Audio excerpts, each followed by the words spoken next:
Va a Van admitiendo.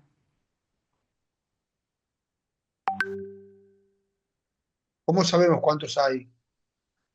En el chat, mira abajo, que te dice, participantes dice abajo.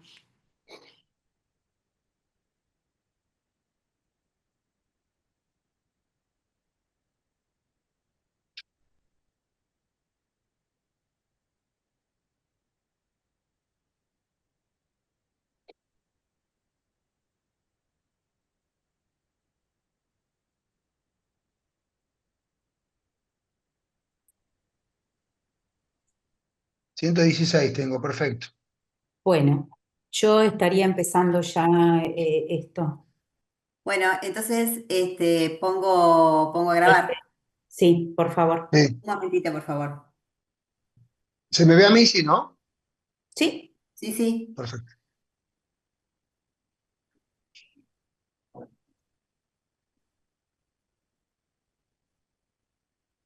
Podemos comenzar, me parece. buenas tardes a todos. Recording in progress. Buenas tardes a todos, nuevamente acá con todos ustedes en este curso superior de FASTA y hoy toca que la doctora Agustina Borrone, quien es especialista en superficie ocular e infecciones del Hospital Santa Lucía de Buenos Aires, nos dé cuadros clínicos, signos y síntomas. Vamos a comenzar escuchando a la doctora, quien por un problema personal no puede estar sincrónicamente con nosotros, pero sí nos está dando su clase. Al finalizar vamos a hacer los comentarios. Gracias por la invitación. Mi nombre es María Agustina Borrone y hoy vamos a hablar de lo que es el cuadro clínico de los signos y los síntomas en la enfermedad del ojo seco. Dentro de los objetivos de esta presentación me interesa que conozcamos la nueva definición de lo que es la enfermedad de ojo seco y de describir básicamente los síntomas y los signos que están relacionados con esta enfermedad. Bueno, por si alguno no sabe, este año se dio a conocer la nueva definición de ojo seco o de enfermedad de ojo seco, que dice que es una enfermedad sintomática, que esto no es nuevo, pero bueno, como que refuerzan esta particularidad del diagnóstico o de la definición. Es una enfermedad que es multifactorial y está caracterizada por una pérdida de la homeostasis de la película lagrimal y o de la superficie ocular. En esta, la inestabilidad y la hiperosmolaridad de la película lagrimal y la inflamación y el daño de la superficie ocular, así como las alteraciones neurosensoriales, van a ser factores etiológicos. Lo que es interesante es que esto, bueno, como les decía, es una enfermedad que es sintomática, que muchas veces si no hay síntomas puede no haber ojo seco, a veces sí, pero que en general hay síntomas y signos asociados. Esta enfermedad está diagnosticada o se describe por primera vez en 1995 y se fue modificando con los sucesivos workshops y los sucesivos trabajos publicados hasta llegar a nuevamente esta definición que fue este año. Bueno, hay una serie de datos que me resultan muy importantes que sepan o que se lleven como datos. Uno es que la enfermedad del ojo seco es uno de los motivos más frecuentes de las consultas oftalmológicas, es alrededor del 15% de las consultas de los pacientes jóvenes, y esta prevalencia va en aumento. Va en aumento no solamente con la edad, va en aumento en las mujeres, ¿sí? Las mujeres que tienen alteraciones hormonales alrededor de los 50, 60 años, empiezan a tener mayor prevalencia de la enfermedad del ojo seco. Y por otro lado, el tema de la edad tiene relación con las alteraciones por atrofia, por edad, que se producen normalmente a nivel glandular, que lo que dejarían ver es una alteración a nivel del ciclo lagrimal. Sumado a esto tenemos la exposición a pantallas, que obviamente cuanta más exposición tenemos, mayor alteración de nuestro párpado tenemos y más exposición de nuestra superficie tenemos, por ende, mayor posibilidad de tener ojo seco. Otra de las cuestiones es la cuestión ambiental, o sea, hoy por hoy tenemos un cambio, o en los últimos años hay un cambio en la climatización de ambientes, con mayor uso tal vez de aires acondicionados, entonces el ambiente está mucho más seco y esta sequedad también se relaciona con estas alteraciones a nivel de la superficie, ¿sí? Con la presencia del ojo seco. No solo esto, sino que tenemos que preguntarle a nuestros pacientes si toman medicamentos, porque muchas veces las alteraciones a nivel de la superficie están relacionadas con los medicamentos que toman, ¿sí? O que toman o que se colocan. Así que es muy importante también tener en cuenta qué medicación toman nuestros pacientes. Y por último, dos datos más. Es importante saber que la enfermedad de ojo seco es una enfermedad multifactorial, que no tenemos un solo factor que la produzca, sino que hay muchos factores que la producen. Entonces no es muy sencillo de diagnosticar, sino que hay que como que abordarla de múltiples maneras para poder llegar a un diagnóstico, descartar obviamente otras enfermedades que pueden estar asociadas. Y es interesante y es importante que ustedes conozcan esta enfermedad porque conociendo la enfermedad vamos a poder anticiparnos a problemas. Por ejemplo, si se van a dedicar a hacer cirugías oculares, cualquiera que sea, cualquiera de estas cirugías, ya sea de glaucoma, catarata, cirugía refractiva, la cirugía que sea palpebral de superficie, puede generar alteraciones en la superficie ocular. Por ende, lo que tenemos que hacer es conocer el estado base de nuestro paciente para entender qué es lo que puede llegar a pasar en un futuro y poder anticiparnos a tanto los problemas que tenga el paciente como a las preguntas que pueden llegar a surgir después y poder dar explicaciones y prevenir esos problemas. Bueno, para poder entender un poco cómo se define esta enfermedad, tenemos que hablar de la sintomatología. ¿Sí? Los síntomas son muchas veces difíciles de comprender en algunos pacientes, pero bueno, podemos decir que la mayoría de los pacientes manifiestan algunos síntomas en común. Uno de los síntomas presentes en muchos pacientes es la sensación de arenilla o la sensación de cuerpo extraño o de la sensación como de raspado al parpadear. Todo esto va a ser bastante diferente según la sensibilidad del paciente, si el estado o el grado de sensibilidad del paciente. Y hasta algunos refieren que es como la sensación de un parpadeo acartonado o el ojo acartonado, en donde les cuesta abrir por la noche o por la mañana. Otra de las sensaciones que describen los pacientes es la sensación de quemazón o de ardor. Muchas veces esto se describe en aquellos pacientes que tienen alergias, que no son por ahí muy graves, o atopía. Esto se presenta muchas veces al atardecer y que condice muchas veces con la presencia o el aumento de la contaminación al atardecer. La quemazón también se manifiesta muchas veces en pacientes que se exponen largas horas a las pantallas, que hace que mantengan los párpados, como charlamos hace un ratito, con mala oclusión, y esto genera como ese ardor y esa sensación de quemazón constante. Otra de las cosas que describen los pacientes es la sensación de lagrimeo o ojo mojado. Muchas veces puede ser como un lagrimeo reflejo, y lo que hace es como que el aire en sí genera que el ojo empiece como a lagrimear, y esto genera que el paciente se toquete los ojos y genera como un círculo vicioso del manoseo, de la suciedad a nivel de la superficie y el lagrimeo. Y por último, el ardor y el prurito, que se manifiesta muchas veces en pacientes con alergia, lo que es la picazón, ¿sí? En alergias un poco más intensas, es bastante frecuente, se manifiesta muchas veces a lo largo del día. Y el dolor ocular, que es bastante difícil de objetivar, según la Asociación Internacional para el Estudio del Dolor, definen este dolor como una experiencia sensorial y emocional desagradable. Entonces, puede tener distintos niveles de dolor, o sea, puede ser algo muy leve o algo bastante grave. Uno le puede preguntar al paciente con qué actividades le impide realizar ese dolor, como para entender un poco cuán intenso es ese dolor, porque puede ser que te diga, no, me duele, pero no interfiere en ninguna actividad, o me duele y no puedo abrir los ojos y no puedo caminar.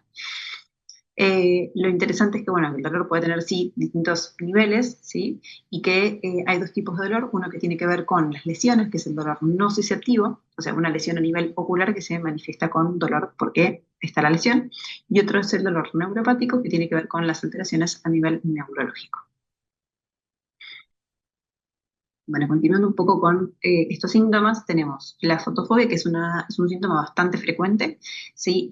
La fotofobia es justamente la intolerancia a la luz. En general se produce cuando el paciente se expone a luces fuertes, que pueden ser las luces de los autos o luces en habitaciones que son muy blancas y muy fuertes. Muchas veces puede deberse a alteraciones a nivel de la córnea o a defectos epiteliales o a alteraciones en el film lagrimal.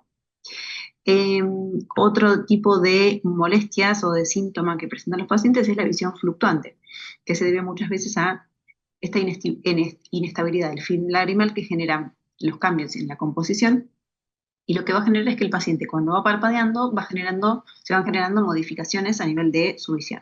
Entonces en algún momento parpadea y ve bien y en algún momento parpadea y ve mal. Otras veces lo que plantean los pacientes es la sensación de fatiga visual o de cansancio. Muchas veces se produce a lo largo del día, o sea, o al final del día, en los pacientes que están por ahí muchas horas mirando una pantalla o que están muchas horas leyendo, y lo que hacen muchas veces es pedir lentes para corregir el error refractivo, pero como justamente no es un error refractivo, sino que es fatiga visual, no necesita. Por otro lado, la visión de halos alrededor de las luces, que tiene que ver muchas veces con estas personas que manejan de noche. Estos halos se ponen en evidencia cuando se miran las luces que están de frente o las luces en los semáforos y se produce por el contraste con con la oscuridad. También se puede asociar justamente a inestabilidad de este film lagrimal que genera cambios en la percepción de estas luces.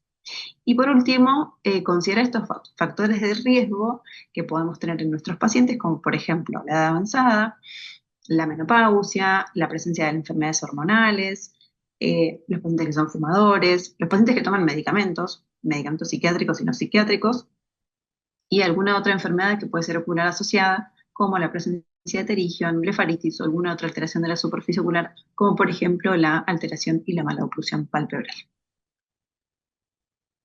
Bueno, un poco para dar cierre a esta parte de síntomas, les cuento que existen formas en las cuales nosotros podemos obtener estos síntomas de nuestros pacientes y transformarlos en datos objetivos para poder determinar si nuestros tratamientos están surtiendo efecto o no. La escala del OSDI es la más por ahí difundida, por lo menos a nivel nacional. Después tenemos el DQ5, el Computer Vision Scale y el SPEED, que también son escalas que, bueno, cada uno puede evaluar y determinar cuál nos sirve en nuestra práctica diaria o cuál nos interesa más y qué datos nos interesa más recabar de nuestros pacientes.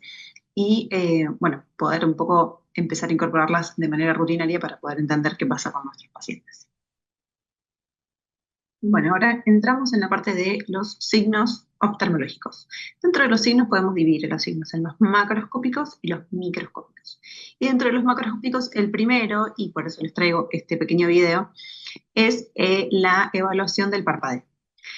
Dentro de la evaluación del parpadeo podemos distinguir que el paciente parpadee normal o que parpadee de manera alterada. ¿Sí? Y dentro del parpadeo se pueden dividir tres tipos: el parpadeo espontáneo, el parpadeo reflejo y lo que es el parpadeo voluntario. El primero, que es el espontáneo, es el que se genera de manera involuntaria. El parpadeo reflejo es el que se produce en principio por alguna irritación, ya sea alguna lesión o algún agente que causa ese parpadeo. Y el parpadeo voluntario es el que se produce de manera consciente. Por ende, bueno, podemos evaluar esos tres tipos de parpadeos.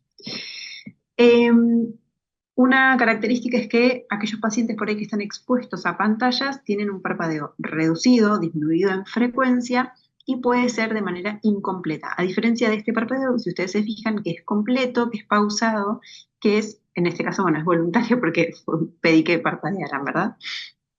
El film lagrimal va a renovarse cada vez que parpadeamos y este parpadeo lo que va a estimular es no solamente la lubricación, sino la expresión de glándulas y va a mantener el film lagrimal, el tiempo de ruptura lagrimal estable.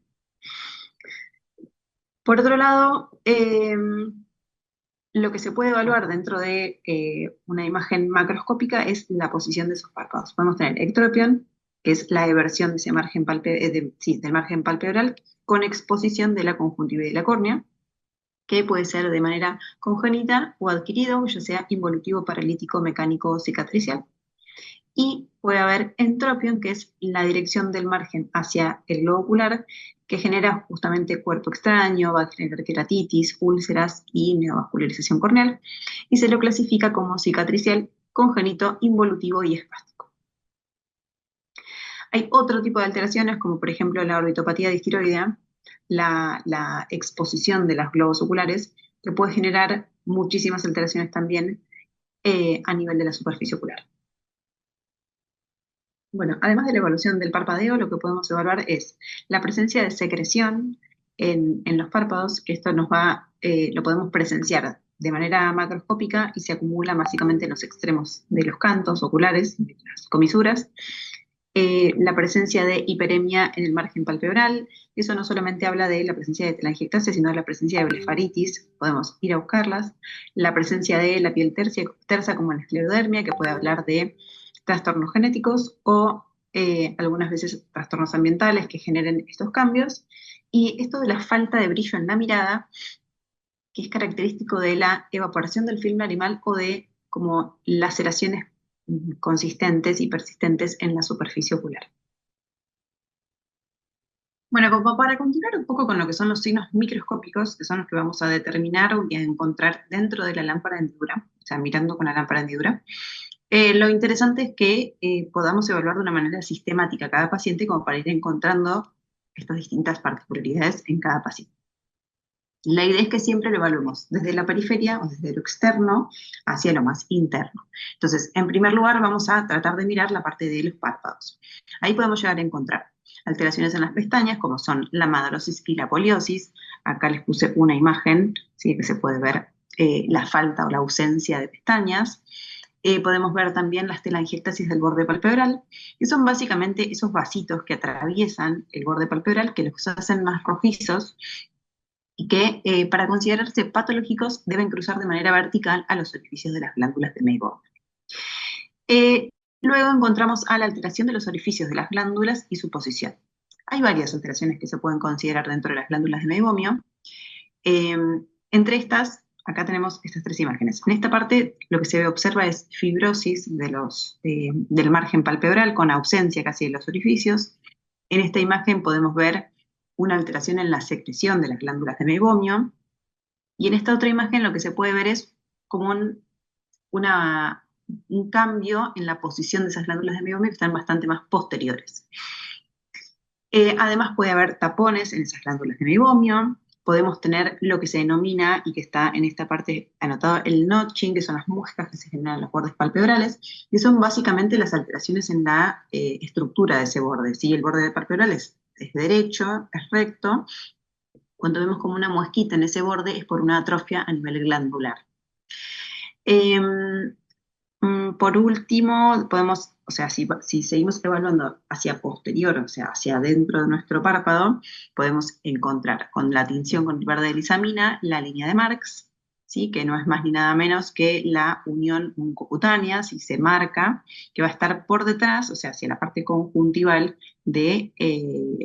por detrás de las glándulas de Meibomian. Luego tenemos que ir a buscar o determinar si ese paciente tiene secreciones. Esas secreciones, la verdad que pueden ser variadas, no siempre están presentes, pero cuando están podemos decir que puede ser filante, puede ser mucosa, puede ser elástica, y podemos encontrarla en cualquiera de los ángulos o en el fondo de saco de nuestro paciente. Y por último, lo que les detallo acá es la altura del menisco lagrimal, que hoy por hoy se toma como un valor indicativo para poder definir el ojo acuoso deficiente. Se puede tomar con la observación directamente en la lámpara de hendidura, podemos evaluarlo con los OCT, y podemos evaluarlo incluso con los dispositivos de imagen nuevos, como puede ser el queratograph, el Hydra y algún otro, que miden, si logran medir la altura de ese menisco. Los valores que se consideran normales hoy por hoy son de 0.2 al 0.3 milímetros. Bueno, y continuando con la evaluación hacia el globo ocular, podemos evaluar lo que es la presencia de hiperemia, ¿sí?, que es básicamente la dilatación focal o difusa del plexo subepitelial de los vasos de la conjuntiva. En este caso pueden ver como un enrojecimiento muy sutil, puede ser en mayor o menor medida, dependiendo obviamente de la cantidad de vasos que estén dilatados. La presencia de papilas, como en esta imagen que ven acá, esto es una conjuntivitis papilar gigante, es un signo que es bastante específico de inflamación crónica o inflamación alérgica. Las papilas tienen como un formato particular que histológicamente se conoce, que es la presencia de un área vascular que está rodeada por células inflamatorias. Eso la diferencia de los folículos, que son básicamente acúmulos de linfocitos que están en el tejido. La diferencia entre las papilas y los folículos, clínicamente, o sea, lo que nosotros podemos objetivar es que las papilas están bien delimitadas porque hay tejido conectivo que está anclado a la parte más profunda y que las deja como si fueran un empedrado, como ven perfectamente en esta imagen. Y los folículos son como más alargados, un tejido linfoide más desorganizado. Otra cuestión que podemos encontrar a la hora de evaluar son las áreas cicatrizales. Yo acá les traje una imagen, no es una cicatriz propiamente dicha, pero bueno, es la marca de la cicatriz o de la SIC. En este caso pueden ver cicatrices posteriores o secundarias a una conjuntivitis, y otros tipos de cicatrices que podemos encontrar son las alteraciones que se producen a nivel de la superficie, por ejemplo, producto de un pemphigoide ocular cicatrizal. Lo que esto nos va a producir son en principio, borramientos de los pliegues carunculares, que tienen que ser 3 pliegues en posición primaria de la mirada a 45 y 90 grados, o puede haber pequeñas fibrosis subconjuntivales a nivel de la conjuntiva tarsal o los fondos de saco inferior y superior, e incluso, bueno, como más adentrado en la patología, puede haber acortamientos de los fondos de saco. Otra cuestión que podemos encontrar es la conjuntivochalasis. Lo que se conoce hoy es que hay como una patología previa a la aparición de la conjuntivochalasis, que es básicamente la conjuntiva suelta y redundante a nivel de la conjuntiva vulvar, predomina a nivel inferior, y lo que se ve antes de la aparición de la conjuntivochalasis es lo que se denomina Lipkoff, por sus siglas en inglés, que son los pliegues conjuntivales paralelos al margen palpebral, que son pequeños y delgados, que esto como sería el precedente a la aparición de la conjuntivochalasis. Esta conjuntivochalasis genera muchísima molestia, sensación de cuerpo extraño, puede generar hiperemia e inflamación. Por otro lado, esta sería como la presencia de los plieguecitos de la conjuntivochalasis. Y por otro lado tenemos la aparición de las lesiones a nivel corneal. Tenemos distintas formas de aparición de la esqueratitis. Una es la queratitis punctata, que se produce por pérdidas de células corneales. Esto se va a resaltar muy bien con fluoresceína. O sea, una vez que nosotros instilamos, la fluoresceína llena esos pequeños espacios y nos deja ver más claramente la esqueratitis. Una segunda presencia o forma de queratitis es la queratitis en parches, que la tenemos por acá, que es bastante característica del síndrome de Sjögren o de las enfermedades autoinmunes, y la presencia de filamentos que no son más que áreas como extensiones de moco que están como adheridas a la superficie de la córnea y sobre la cual crecen células epiteliales, por eso duelen bastante. Por último, como para nombrarles, está la tinción de la superficie ocular con otros colorantes que no sean fluoresceína. O sea, nosotros utilizamos de manera rutinaria para evaluar la ruptura del film lagrimal, el break-up time, ¿sí?, con fluoresceína. Otra tinción es el verde de lisamina, que se utiliza al 1%, y esto se utiliza más para evaluar el área de la conjuntiva. Lo que hace es teñir células desvitalizadas que tenemos en la superficie. Bueno, como dijimos anteriormente, a la hora de evaluar a un paciente, para determinar si este paciente tiene o no ojo seco, debemos además hacer un exhaustivo análisis o examen de las enfermedades posibles que nos pueden llegar a generar síntomas y signos similares a esta enfermedad, o que pueden ser coexistentes con la enfermedad del ojo seco. Entonces, cuando uno consulta, debemos detectar y determinar si el paciente tiene enfermedades autoinmunes. Estas enfermedades autoinmunes pueden ser varias. Una de las más frecuentes es la artritis reumatoide en mujer, y el síndrome de Sjögren, sí, que también puede ser bastante característico y es bastante frecuente que el paciente presente muchísimos síntomas de ojo seco y signos claramente también. Dentro de las enfermedades dermatológicas, la rosácea es una de las enfermedades más frecuentes también de ver. No solamente se ve en pacientes adultos, sino que se ve en pacientes jóvenes. La dermatitis seborreica también nos va a generar, como dijimos en la parte de la sintomatología, síntomas que son compatibles con la enfermedad del ojo seco. Y el pemphigoide ocular cicatrizal, que nos va a dar claramente sintomatología, tal vez en estadios tempranos, bastante confusa, compatible con un síndrome de ojo seco, pero que si nosotros tal vez buscamos y seguimos el paciente en el tiempo, podemos llegar a determinar esta enfermedad por la presencia de estas pequeñas alteraciones que empiezan a surgir. Por otro lado, enfermedades endocrinas y metabólicas, como bueno, además de evaluar estas enfermedades, como dijimos anteriormente, tenemos que detectar o ir a buscar cuestiones que pueden generar muchísimas alteraciones a nivel de la superficie ocular. Una de las alteraciones o los antecedentes que tenemos que detectar en los pacientes es la presencia de cirugías palpebrales. Hay algunos pacientes que una vez que realizaron la cirugía palpebral quedaron con una mala oclusión, y esto les va a generar muchísimo problema en la superficie ocular por exposición constante de ciertas áreas de la superficie.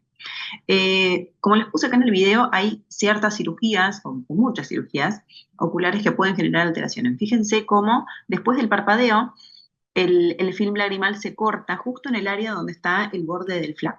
Bueno, esto puede generar en el paciente inconvenientes y molestias que hagan que el paciente vuelva a la consulta después de una cirugía producto de estas molestias. No solamente esto, sino que ciertas cirugías como los implantes de segmentos corneales, el cross-linking, obviamente las queratoplastias también, la presencia de puntos, las infecciones, la cirugía de cataratas, que también genera como un cambio en la regularidad de la superficie corneal y conjuntival, y la cirugía de vitreoretinal y estrabismo también pueden generar molestias producto de los signos y síntomas relacionados con el ojo seco.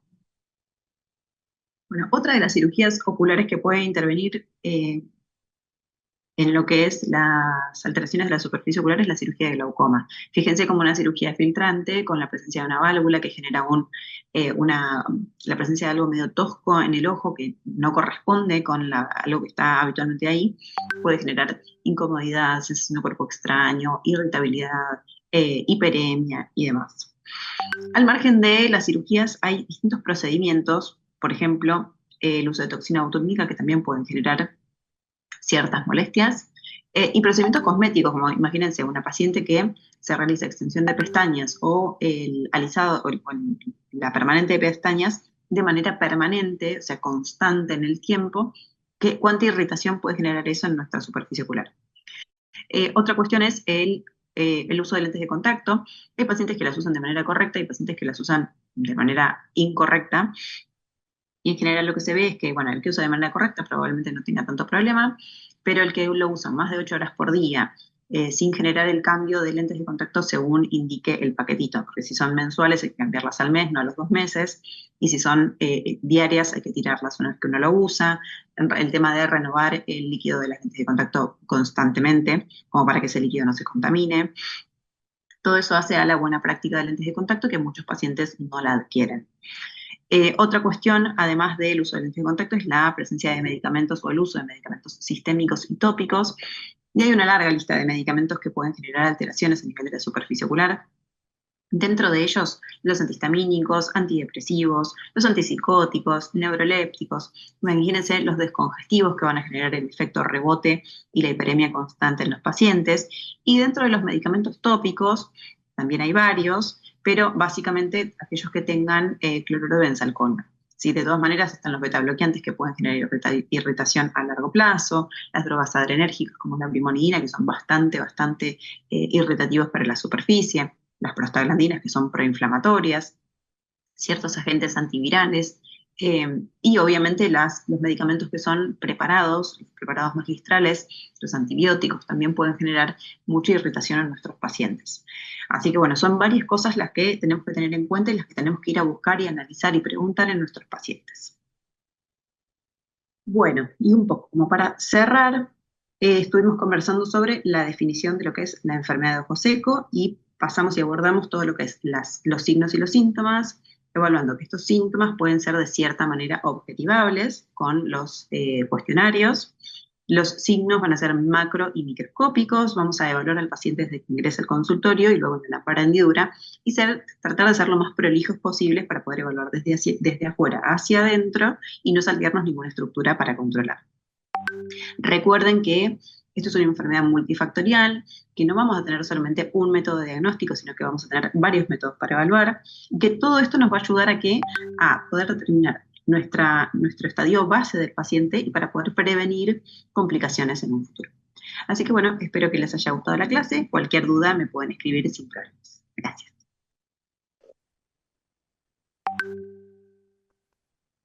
Bueno, creo que Muy la completa, ha muy sido completa. más que contundente en todo lo que es la clínica de la enfermedad de ojo seco, pero si vamos a hacer un cierre en esto, podemos decir que el interrogatorio es mandatorio. Es aquel paciente que ustedes van a tener en la sala de espera siempre, molesto por algo, y ustedes tienen que saber llegar a un diagnóstico preciso, temprano y conciso.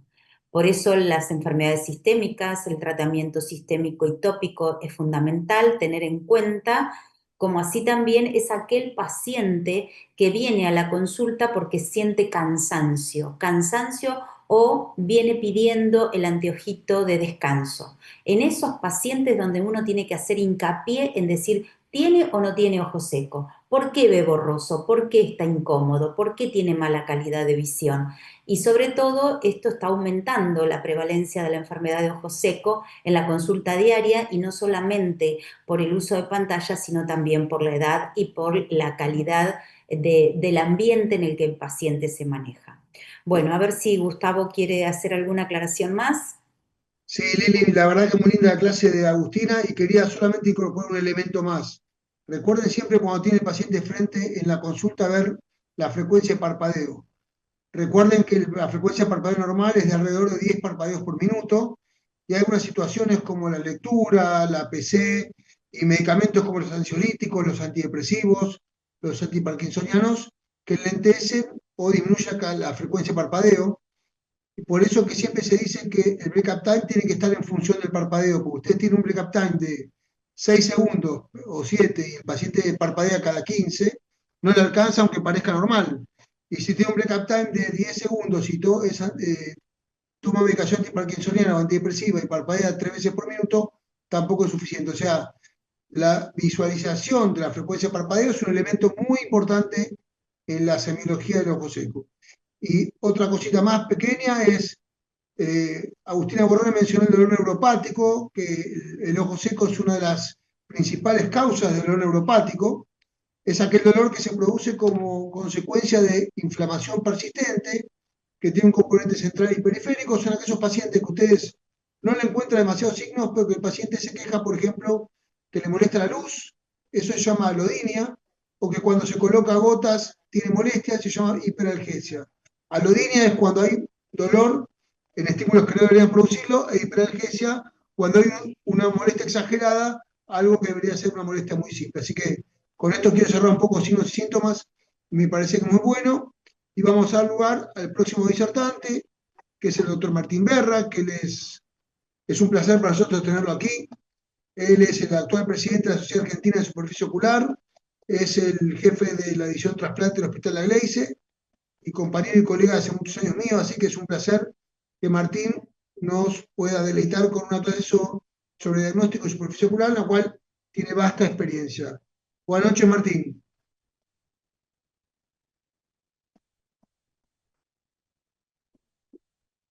Creo que Hola, Martín, ¿estás? está muteado.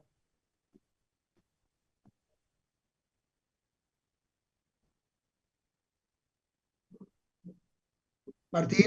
Ahí vamos, ahí me escuchan. Bueno, un poco, disculpame, te presenté como presidente actual de la SASO y jefe de trasplante del Hospital Oftalmológico La Iglesia y compañero y colega de muchos años, así que es un placer tenerte con nosotros para que nos des tu clase. Gracias, ¿eh? Muchas gracias a ustedes por la invitación, es un placer hablar. Les voy a hablar de un poco de diagnóstico en superficie ocular eh, y vamos a empezar con la definición que ya se las dijo la doctora Borrone, pero básicamente lo que uno va a hacer es tratar de pesquisar o de poder documentar esto. El ojo seco es una enfermedad multifactorial de la superficie ocular, que hay una pérdida de la homeostasis que va acompañada de síntomas que genera inestabilidad en la película lagrimal, que esto genera hiperosmolaridad, que esto genera inflamación y hay daño en la superficie ocular. Y lo que se agregó ahora en la última definición, que es algo que se estudia, pero todavía es reciente, pero bueno, las que son las anomalías neurosensoriales, que todavía no es que tengamos muchos test de diagnósticos, pues es algo nuevo, pero sí uno lo tiene que tener en cuenta esto que nos dijo Gustavo, porque en realidad esto va a surgir mucho del interrogatorio y de la interpretación de los signos y síntomas que vamos viendo, pero uno debería primero ver al paciente y básicamente dividir en aquellos que tienen síntomas y aquellos que tienen síntomas y signos, aquellos que tienen síntomas y no tienen signos, que es lo que estaban hablando recién, que es el dolor neuropático, y aquellos al revés, que son asintomáticos pero tienen signos. ¿Está bien? Como puede pasar muchas veces que por ahí les cae un paciente con un síndrome de Sjögren que ven que tiene toda la córnea despulida, muy dañada, sin embargo no está en un grito de dolor. Entonces, esto que inicialmente en la historia de lo que era la superficie ocular y el ojo seco se hablaba de que hay una disociación entre la clínica del paciente y los síntomas que tienen, hoy se está empezando a entender que tiene que ver con todo lo que son las terminaciones nerviosas, de dolores neuropáticos y todas las alteraciones de la sensibilidad. Pero bueno, esto es algo nuevo que surge un poco del interrogatorio del paciente y ver, clasificarlo en qué lugar está, porque si el paciente tiene síntomas y no tiene signos, tengo que interpretarlo como un dolor neuropático, por ahí el tratamiento va a ir para el otro lado. Pero independientemente de esto, que surge la nueva definición y es algo que se está empezando como a instaurar en lo que es la clínica diaria, contamos con los exámenes oftalmológicos de rutina, que en realidad lo que tratan de hacer es dividir al ojo seco, primero hacer el diagnóstico ojo seco, después dividirlo en aquello que es evaporativo de aquello que es hiposecretante. Tenemos cuestionario de síntomas, el test de Schirmer, el break-up time, la lámpara de hendidura, que es irreemplazable por más test diagnósticos que tengamos. La evaluación clínica del paciente con la lámpara de hendidura sigue siendo la principal herramienta que tenemos. Las tinciones corneales, las tinciones conjuntivales. Y después además tenemos una serie de estudios complementarios que nos van a ayudar a diagnosticar la patología, como la osmolaridad, el contenido proteico de la lágrima, la citología de impresión, las biopsias, las mamografías. Entonces, con todos estos tests, yo voy a poder hacer el diagnóstico del ojo seco y poder clasificarlo en el subtipo para poder instaurar el tratamiento más adecuado. Esto lo mostró Agustín hace un rato. Hay un montón de test de encuesta de síntomas. La que más se usa es el OSDI, que uno puede usarla para cuantificar el dolor del paciente y para hacer el diagnóstico a través de la sintomatología, que consta de tres partes. Uno, primera, que son las 6 primeras preguntas, que son los síntomas oculares. Después, si esto empeora o no cuando usa la función visual, como leer o manejar. Y los gatizadores ambientales, como puede ser el viento, como puede ser los ambientes secos. También puede servirles a ustedes si leen todas las preguntas que están acá, por ahí si no, uno no quiere cuantificar, pero sí para saber hacer un interrogatorio por ahí más dirigido hacia los síntomas que tienen que ver con el ojo seco. Pero bueno, si uno quisiera hacer, lo que muchos colegas hacen es le entregan esta encuesta y el paciente en la sala de espera contesta las preguntas y eso le da un score y uno con eso puede hacer el diagnóstico e incluso puede servirle cuando el paciente uno lo trata y como son enfermedades crónicas, el paciente muchas veces al tiempo se acomoda de sentirse mejor, uno le puede ir mostrando cuantitativamente cómo los síntomas van mejorando. Así que hay síntomas que son bien característicos de los pacientes que tienen ojo seco. Esto yo les voy a ir proponiendo cómo iríamos haciendo los test, porque siempre cuando yo hago un test me va a alterar el que sigue. Entonces la idea es tener un orden para que se alteren lo menor posible. Esto fue, bueno, hace muchos años con Gustavo lo pensamos en un capítulo que habíamos escrito sobre diagnóstico, cómo ir haciendo primero, porque siempre el test que yo vaya a hacer después me va a alterar el anterior. Así que, pero bueno, después de hacer la encuesta de síntomas, uno podría hacerle el test de Schirmer, que este se hace colocando las tiritas de este papel que tiene un poro específico en el tercio externo del párpado. Se pide al paciente que cierre el ojo y se mide cuánto se mojó la tirita a los 5 minutos. ¿Está bien?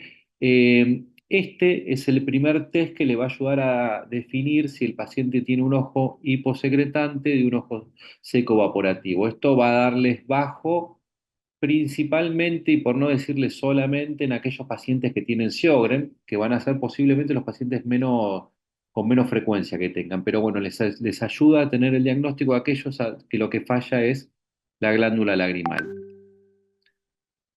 Hay un montón de test de Schirmer distintos. Esto en el DEU se normatizó para que todos hagamos lo mismo.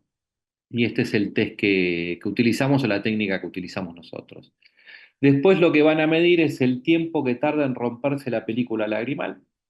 Esto les va a hablar de la estabilidad del film lagrimal y básicamente es por colocar una gota de fluoresceína, en el caso que lo hagan con lámpara hendidura. Después hay equipos que miden el break-up time de manera no invasiva y ver cuánto tiempo tarda en romperse la película lagrimal. Y cuando le hagan la tinción con fluoresceína van a hacer estos spots que aparecen acá, que son cuando se rompe la película lagrimal. Lo normal, si bien estadísticamente se habla que tiene que ser mayor a 10 segundos, digo, lo que está en la literatura depende mucho de la ciudad, del lugar a donde uno viva. En Buenos Aires lo normal es que sea alrededor de 7 segundos, porque bueno, varía de la contaminación, varía si ustedes están en el consultorio y tienen calefacción con aire acondicionado, entonces el medio ambiente influye en el tiempo que tarda en romperse la película lagrimal. Pero teóricamente es mayor a 10, después en realidad cuando en la práctica es variable de acuerdo al lugar donde uno está. Y esto como nosotros lo hemos podido probar y está documentado en un montón de trabajos, el medio ambiente, la contaminación, la humedad del ambiente influyen también en el tiempo que tarda en romperse la película lagrimal. Y por otro lado, que una cosa que también nombró recién Gustavo, o sea, hay que ver el tiempo que tarda romperse la película lagrimal y la frecuencia de parpadeo, porque en realidad si al paciente la película lagrimal se le rompe cada 7 segundos, pero parpadea cada 5, el paciente va a tener una superficie ocular que va a estar sana. Si el paciente la película lagrimal se le rompe cada 7 segundos, pero parpadea cada 15 segundos, va a estar 8 segundos a donde la superficie ocular va a estar expuesta. Entonces hay que asociar la frecuencia de parpadeo con el tiempo de ruptura de la película lagrimal y este índice se llama índice de protección ocular. Incluso los equipos que hay, los meibógrafos, todos estos equipos muchas veces miden la frecuencia de parpadeo y hacen la relación con el tiempo de ruptura de la película lagrimal. Por supuesto que lo que es irreemplazable, que es lo que nos va a permitir aparte evaluar bien al paciente, es la lámpara de hendidura, porque acá vemos dos tipos de ojo seco evaporativo, porque son dos pacientes distintos. El que tienen acá a la izquierda es un ojo seco evaporativo con una meibomitis, es un ojo inflamatorio, probablemente sea un paciente más joven. Este va a requerir terapia antiinflamatoria, por ahí antibióticos orales, y el cuadro es un cuadro más inflamatorio.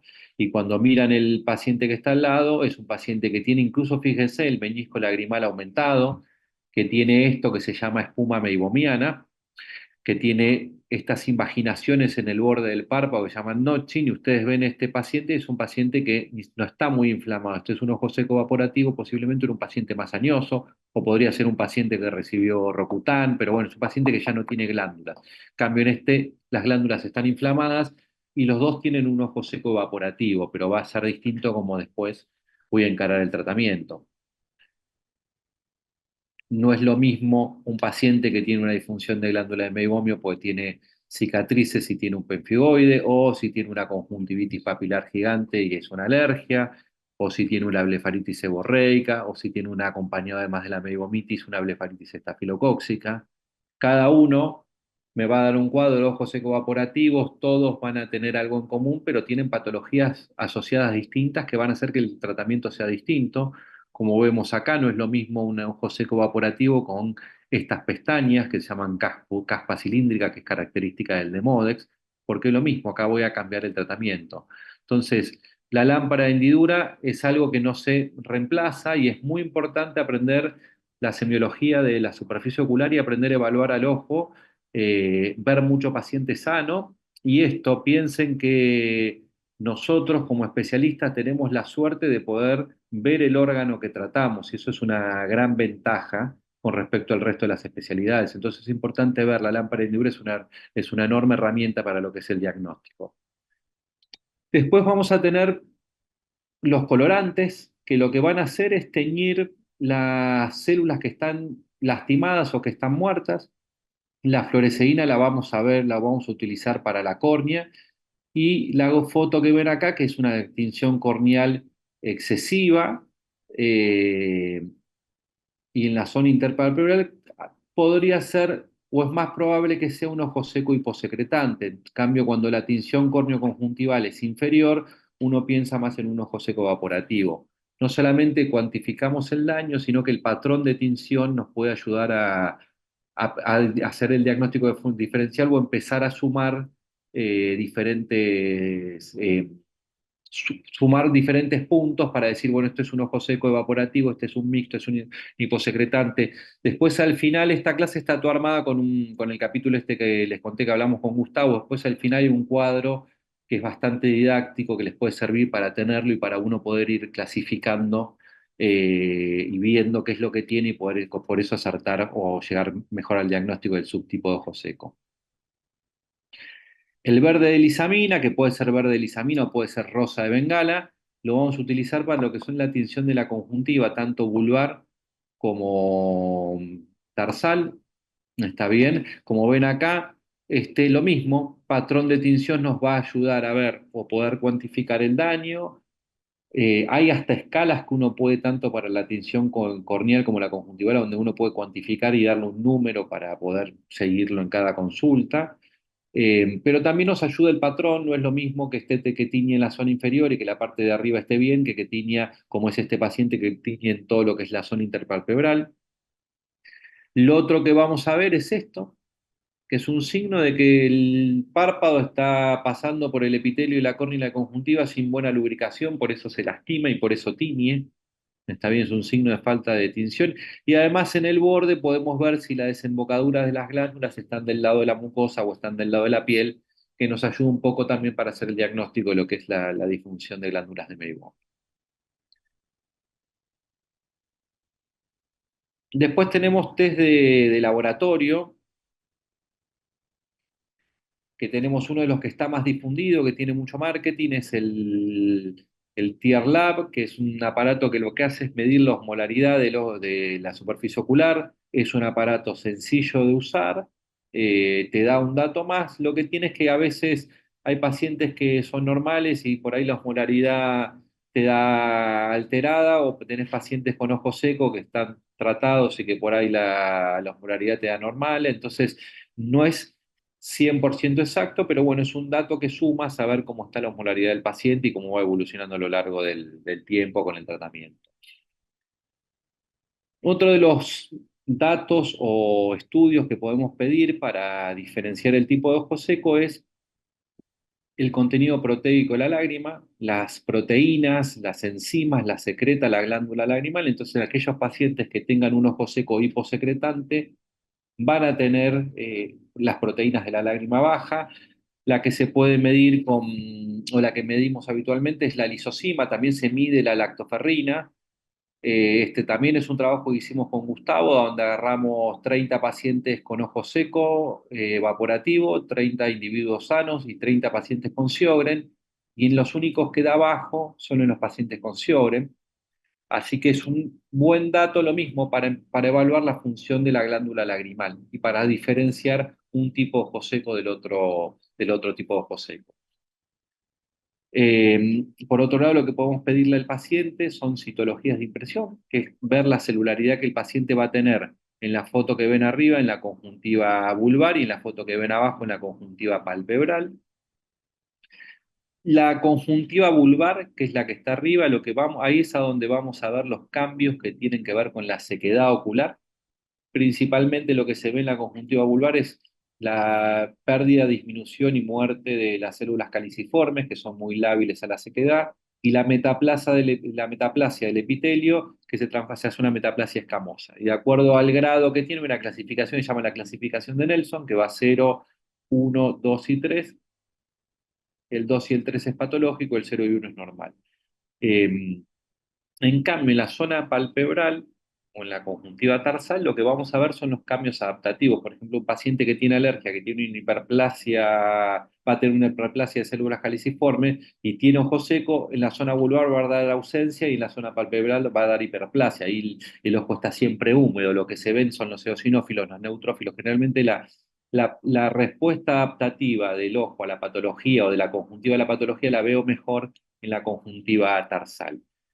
Y esto es cómo sería la de la zona vulvar, que es la que más nos interesa, que tiene que ver con la sequedad, como arriba vemos todas las células caliciformes, paz positiva, y cómo se produce la metaplasia escamosa.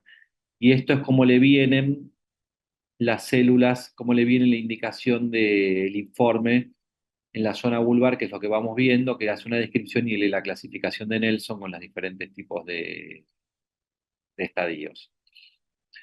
En aquellos pacientes que tienen una sospecha, que tienen un síndrome de Sjögren, que tienen un ojo seco severo, que les dio la lisosima baja, que les dio el Schirmer baja, yo tengo uno de los tres criterios positivos, que es la queratoconjuntivitis zika y todo lo que es la parte oftalmológica. Para hacer el diagnóstico tengo que o tener anticuerpos positivos o hacer una biopsia. Los anticuerpos son mucho menos cruentos, entonces es una de la primera opción que sacamos, es sacarle sangre, pedirle el anti-RO, el anti-LA, el FAM y el factor reumatoideo. Por lo menos estos cuatro para hacer el diagnóstico de si el paciente tiene un síndrome de Sjögren. El 70% de los pacientes va a dar positivo, van a tener un 30% que les puede dar negativo o no en un título no muy alto, que igual tienen síndrome de Sjögren. Hay un montón de anticuerpos y de serología que se puede pedir. Yo no me enrollo mucho con eso, trato de tener este diagnóstico, pero después lo mando al reumatólogo para que lo estudien. Lo que sí en aquellos pacientes que los anticuerpos me dan negativos y hay sospecha, la sospecha sigue siendo alta, lo que sí prefiero hacer yo y que no lo haga un cirujano general es hacerle la biopsia de glándulas salivales, que la podemos hacer con el microscopio, la hacemos con mucho menos daño que cuando lo hace un cirujano general, que básicamente esto es una chalacera, consiste en colocar una chalacera, hacer una pequeña incisión, si ustedes se tocan el labio inferior van a ver como unas pelotitas, esas son las glándulas salivales menores, y uno van saliendo y uno las va sacando y las manda a analizar y lo que van a ver es el infiltrado linfoplasmocitario en los acinos de las glándulas salivares y con esto es el diagnóstico de certeza. Este es el gol estándar para, para hacer el diagnóstico de síndrome de Sjögren. Se reserva a aquellos pacientes que no pudimos hacer el diagnóstico por serología, obviamente porque es algo más invasivo. En aquellos que tenemos que tienen conjuntivitis crónica con cicatrices, otra de las biopsias que tomamos es la biopsia conjuntiva vulvar, que se puede tomar en la lámpara o en quirófano. Lo que va a buscar es la presencia de autoanticuerpos en la membrana basal del epitelio de la conjuntiva. Esto se puede hacer por inmunofluorescencia, que el tejido tiene que ser fresco o estar en líquido preservante y se tiene que procesar rápido. O, y pues sumando las dosis aumenta la sensibilidad por inmunoperoxidasa que se puede enviar en formol. Generalmente si sumamos las dos técnicas llegamos a una sensibilidad muy alta, así que lo ideal es hacer las dos técnicas o bueno, si no una de las dos. La inmunoglobulina E es otra de las moléculas que podemos medir en lágrimas, que tiene una sensibilidad alta, me permite hacer el diagnóstico de los cuadros alérgicos, sobre todo cuando uno tiene duda, pero bueno, es una herramienta más que tenemos para poder diagnosticar bioquímicamente lo que vemos en los pacientes, ¿no? Medir la inmunoglobulina E en lágrima y por supuesto compararla con la serológica. Este es más o menos para que ustedes puedan ver en el cuadro, después supongo que igual Gustavo todos estos cuadros se los va a pasar para que tengan unos cuadritos con todo esto, cómo poder ir sumándole puntos y bueno, y llegar al diagnóstico de los diferentes tipos de ojo seco. Y antes de pasar a la otra parte de estudio de superficie, que es la parte de infecciones, otra herramienta que sirve mucho es la meibografía, sobre todo para mostrarla al paciente, que básicamente es la evaluación de las glándulas de meibomio con un equipo que va, como se ven acá por luz infrarroja, cómo se ven bien las glándulas, cómo van perdiendo y cómo se van atrofiando y cómo van disminuyendo. Esto nos permite cuantificar el porcentaje de las glándulas y de pérdidas. Es una herramienta útil para el diagnóstico de la disfunción de glándula de meibomio, para mostrarle al paciente también que está perdiendo glándulas. Eh, También, además de medir ver y evaluar la morfología de las glándulas, mide el tiempo de ruptura de la película lagrimal no invasivamente, lo cual debería ser más exacto que el break-up time que metimos nosotros, porque metemos una gota de fluoresceína. También mide la capa lipídica y te habla de la alteración de la capa lipídica. También me dice el meñisco lagrimal, entonces si está el meñisco lagrimal disminuido, vas a pensar en un ojo seco hiposecretante. Si está aumentado, muchas veces cuando uno hace estos estudios ve que tiene un break-up time bajo, que tiene una capa lipídica alterada y tiene un meñisco lagrimal aumentado, porque lo que tiene es un ojo seco evaporativo. Así que nos va a ir dando todos estos parámetros que además de medir las glándulas de Meibomio y la morfología. Y este es el cuadrito que yo les comentaba que habíamos visto con Gustavo en su momento, que escribimos para un capítulo de un libro, donde de acuerdo a los diferentes test, por ejemplo, en un ojo seco hiposecretante va a tener un Schirmer bajo, va a tener una lisosima baja, me van a dar los anticuerpos positivo, en la mamografía voy a ver una disminución del menisco lagrimal y voy a tener una biopsia positiva para Sjögren. O sea, de acuerdo con todos esos estudios, yo después puedo hacer algún diagnóstico, puedo englobar el paciente, encajar el paciente en el tipo de ojo seco que tiene, porque eso me va a cambiar mucho el tratamiento. Si es un evaporativo, voy a focalizarme en los párpados, calor, masaje, antibiótico. Si en cambio tengo un ojo seco hiposecretante tipo Sjögren, voy a estar pensando en darle surautólogo. Entonces, la clasificación del tipo de ojo seco es importante. Yo no sé, Galpe, Gustavo, si querés comentar algo, y si no paso a la parte de infecciones.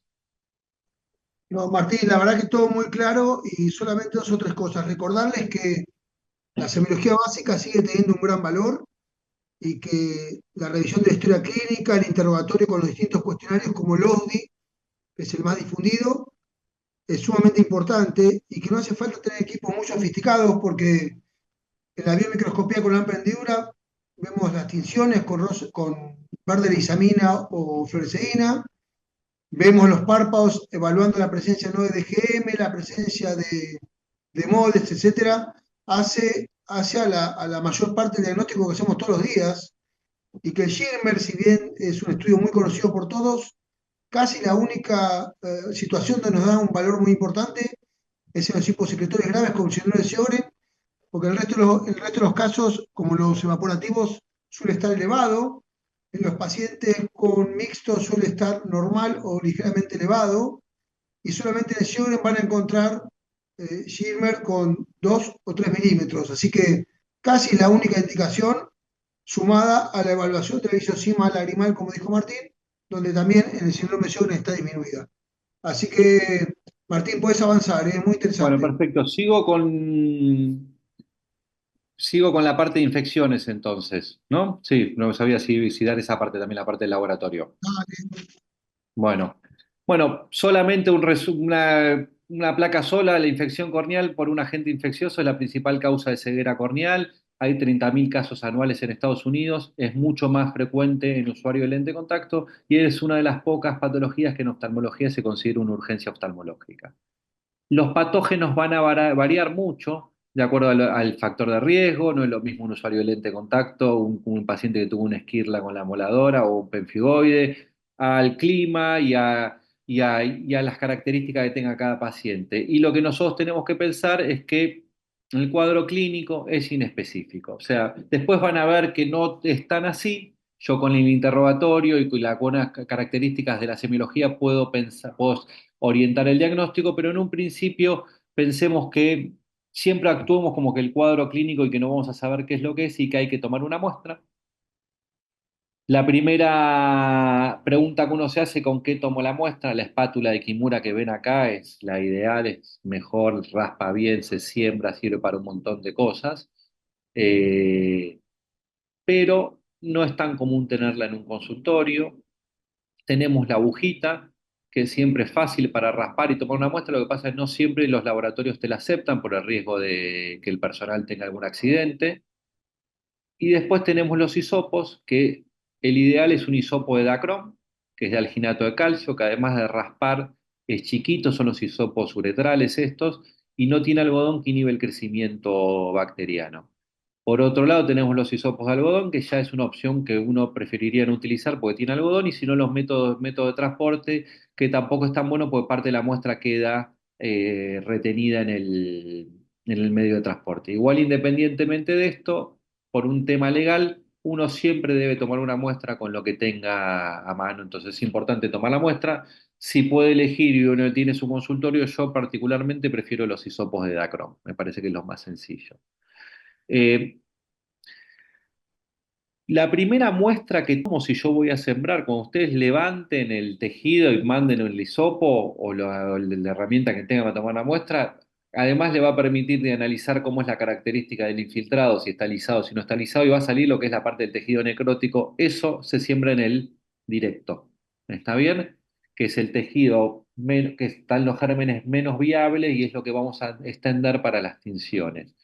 Del lecho de la úlcera y del borde vamos a sembrar en los medios, que puede ser un agar chocolate o un agar sangre, que tiene la ventaja que, que uno puede ver si hay contaminación o no, siembra con las estrías, pero bueno, no siempre tiene la sensibilidad más alta.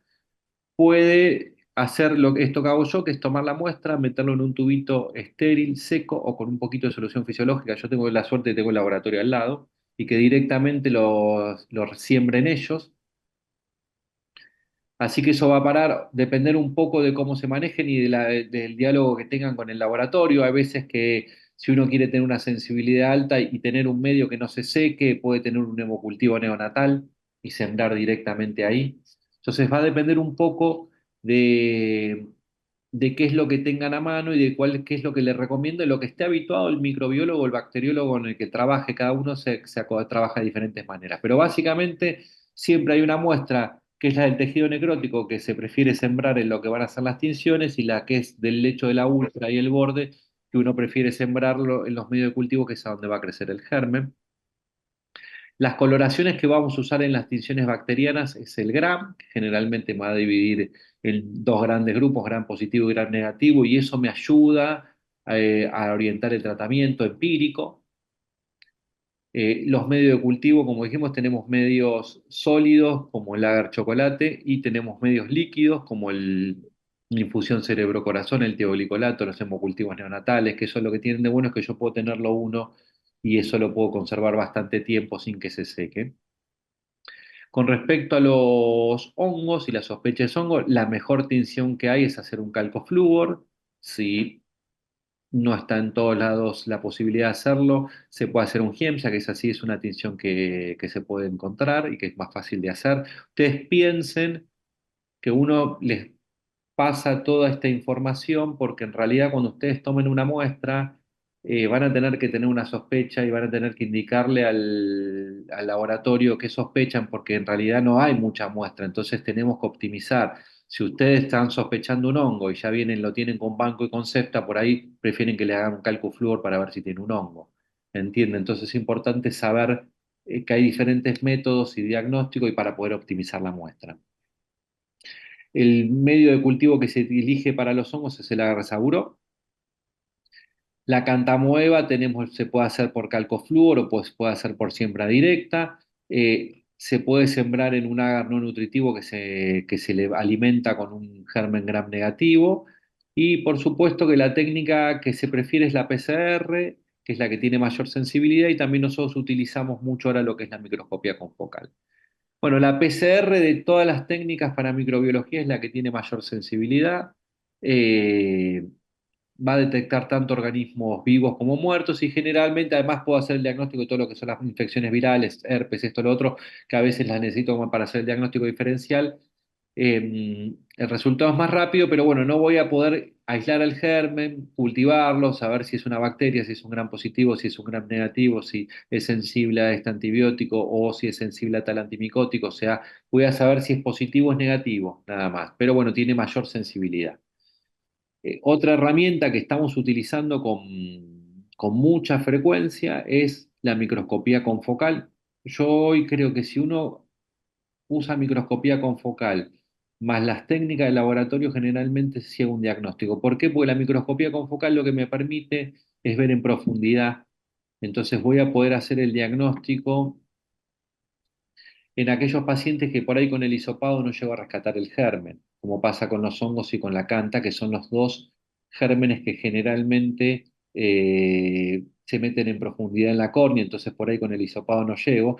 Y además, las bacterias suelen tener una buena respuesta a los antibióticos. Es raro que uno llegue a que ve un injerto, una queratitis bacteriana, o porque no lo agarraron a tiempo, pero si no es raro, porque generalmente con banco y con cefta responden, y los pacientes que uno tiene o que tienen una respuesta más tórpida o que terminan en un procedimiento quirúrgico, obviamente son estos dos gérmenes, así que la microscopía confocal es una herramienta que nos ayuda mucho en el diagnóstico. Bueno, y eso es todo. No sé si quieres agregar algo más, Lili, con respecto a la parte del diagnóstico microbiológico. Excelente, Martín. Sí, yo lo que quiero agregar es que dos cosas. Por un lado, todo aquel que tenga la posibilidad de hacer en su consultorio colorantes es lo ideal. Y a veces hay que tener en cuenta que cuando uno hace el shimmer primero, por general puede quedar alguna tinción donde colocó el papel de la tirita de shimmer, que eso es un falso positivo en el caso de una tinción si queremos hacer. Entonces podemos empezar con un break-up time, sobre todo para aquellos reumatólogos o inmunólogos que piden un test de ojo seco, poder mandar la tira de shimmer que es blanca, teñida de amarillo con la fluoresceína. Eso por un lado. Y en cuanto a lo que son los métodos diagnósticos de la microscopía confocal, tener presente, porque aquí tenemos una asistencia que es bastante amplia de casi todas las provincias también, y casualmente hoy con una colega de Patagonia hablábamos justamente de esto, lo difícil que es tener el acceso a la microscopía confocal. Sabemos que hay un solo lugar y que está en Cava. Entonces, muchas veces hay que tener presente que una buena biomicroscopía, saber cuáles son los gérmenes que lo pueden producir con un buen interrogatorio, nos lleva y tener un bioquímico que quizás sea un poco más avesado, podamos llegar al diagnóstico del tratamiento y al tratamiento. Y una de las preguntas que hacen en el chat es si la mucosa yugal la toman, la colocan en formol y si dejan abierta el lugar donde toman la biopsia de mucosa yugal. Martín. No, no, porque es una pequeña incisión. En realidad no Sí. tomás una biopsia de mucosas, haces una pequeña incisión y salen de abajo las pelotitas que son las glándulas salivales menores. No es necesario suturarla ni nada por el Nada, estilo. no, no, de hecho, esa es la diferencia entre que la haga un oftalmólogo y que la haga Un un cirujano. otorrino. Sí, es una incisión, pequeña incisión con la chalacera y la misma presión de la chalacera hace que las glandulitas salgan para afuera y uno va tomando, toma tres, cuatro y las mete en formol. Perfecto. Bueno, Queda esa una era. pequeña molestia, queda una pequeña molestia unos días nomás. Sí, nada más que eso. Y en cuanto a las tinciones, bueno, tener siempre a mano los colorantes que me parece que son correctos. Y lo otro que quería agregar, aunque parezca obvio, es que el cultivo lo tenemos que hacer, el cultivo lo Nosotros. tenemos que hacer siempre por un tema médico legal y médico, porque esto nos va a generar que podamos usar medicación empírica y que ratifiquemos o modifiquemos lo nuestro si el cultivo y el antigrama no condicen con lo que empezamos. El cultivo es mandatorio y es siempre, por Además, mínimo que sea el acceso. Martín, vos que tenés mucha experiencia, en general el tratamiento empírico es con antibióticos, no con antifúngicos, ¿no es cierto? O Exactamente, si sí. la imagen, si la imagen o la situación te, te puede sugerir algo fúngico, haces empírico también.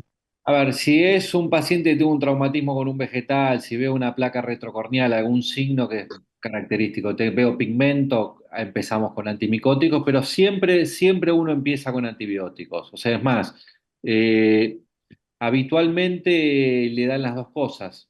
Yo, aunque tenga, si es un usuario de lente de contacto y puedo pensar que es una infección mixta también, ¿no? O sea, Mm. generalmente con antibióticos tan seguro y si tiene algún signo o algún antecedente de relevancia, por ahí uno empieza con un antimicótico. Pero ya es más que nada para ver la biomicroscopía, el interrogatorio y el saber cuál fue la puerta de entrada, uno va a La empezar con el situación. médico. Y siempre el control a las 24 horas para ver cómo responde. Si es bacteriano, responde. Y si es micótico, recordar los bordes plumosos que muchas veces tienen estos abscesos, por más pequeños que sean. Y por supuesto, si tenemos acceso y se puede hacer una PCR, también siempre nos puede dar La un dato. PCR por ahí es mucho más fácil de acceder que a una microscopía confocal. La microscopía Sí, confocal porque es una táctica. de hecho, como dato, lo que dijo Liliana, hay un solo equipo y además, en teoría, no vamos a contar con ese equipo en el futuro porque el Se microscopio disco- confocal es un adicional al HRT y el HRT no se fabrica más. Así sí, que cuando se descompongan su equipo, no vamos a tenerlo. se discontinúa sí, su fabricación. Así que bueno, creo que tener un buen bioquímico a mano que haga el estudio creo que es lo fundamental. Mm. Ujú. Sí, juntar todo, porque tampoco nada es absoluto. O sea, la No, nada lámpara es absoluto. de la cosa. Piensen siempre, díganle que es una de las cosas, porque aparte uno cuando hace esto se lo repite al paciente, que te dé negativo no quiere decir que no lo tengas. Va a dar Exactamente. negativo porque hay falsos negativos y puede crecer una bacteria y que sea un falso positivo, porque la gente, los pacientes suelen y más cuando están asustados, hay que aprender a manejar estos pacientes, hay que contenerlos, pero también ser bastante concreto cuando hablan con ellos. Esto con el laboratorio es muy importante, porque el paciente dice, no me tomaron la muestra y me dio todo negativo. Bueno, sí, no crecen, estamos tomando una muestra que lo mandás al 99,9% de los laboratorios y te la rechazan por lo poquita que es. O sea, Sí, se hace claro. lo que se puede, ¿no? Ajá, sí, totalmente de acuerdo. Bueno, Muchas gracias, Martín. nos Muchísimas vemos. gracias. Gracias a ustedes por la invitación. Bueno, un placer y nos volvemos. Solamente recordarles a todos los asistentes que el miércoles a las 20 horas vamos a estar en una conferencia con el doctor Rodríguez, quien nos va a estar hablando de blefaroconjuntivitis, el doctor Ay, Alejandro Rodríguez. Así que, por sí, favor, los... Alejandro Rodríguez es un especialista en superficie ocular de la Ciudad de México, muy Ujú, conocido por todos nosotros, uno de los que más ha publicado en revistas internacionales, y nos va a hablar espectacular. de un tema el cual ha publicado mucho y la conferencia va a ser sumamente interesante.